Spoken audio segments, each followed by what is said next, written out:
ఆ రోజు మీ కాలేజీ గురించి కూడా నేను ప్రదర్శించడం జరిగింది.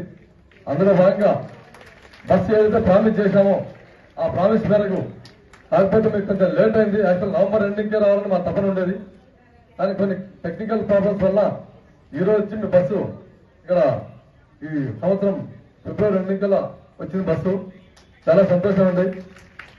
ఈ బస్సును మీరంతా, ఎందుకంటే కర్నూలు పార్లమెంట్ లో రూరల్ ఏరియాస్ నుంచి ఎంతో మంది పిల్లలు ఇక్కడికి వచ్చి విద్యను అభ్యసిస్తా ఉన్నారు కాబట్టి ఆ బస్సును చాలా జాగ్రత్తగా ప్రతి ఒక్కరు యూజ్ చేసుకుని, ఎందుకంటే మా బాధ్యత మేము చేస్తున్నాం.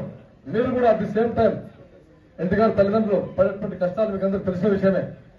కాబట్టి కాలేజీలో ప్రిన్సిపల్ అయితేనేమి, మీ కాలేజీ లెక్చరర్స్ కానీ వారి యొక్క సలహాలు సూచనలు తీసుకుని విద్యా విషయాన్ని ఎక్కడ నెగ్లెక్ట్ చేయకుండా మీరు భవిష్యత్తులో మీరు కూడా ఉన్నత స్థాయికి ఎదగాలని చెప్పేసి నేను ఆకాంక్షిస్తున్నాను.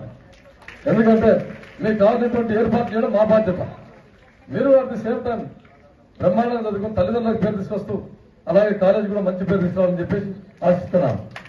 ఇక్కడ ప్రిన్సిపల్ మేడం గారు, గవర్నమెంట్ మెడికల్ కాలేజ్ ప్రిన్సిపల్ గారు ఇందాక ఒక డిమాండ్ చేశారు.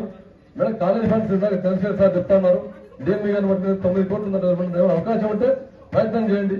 ఇన్ కేసు కానప్పుడు ఎంపీలార్స్ రాండి మేడం, ఎందుకంటే ఎంపీలార్స్ అనేది కొంచెం లిమిట్. సరే చేస్తాం మేడం, ప్రామిస్. మనం మేము చేయమని అనట్లేదు, ఒక అవకాశం ప్రయత్నం చేయండి.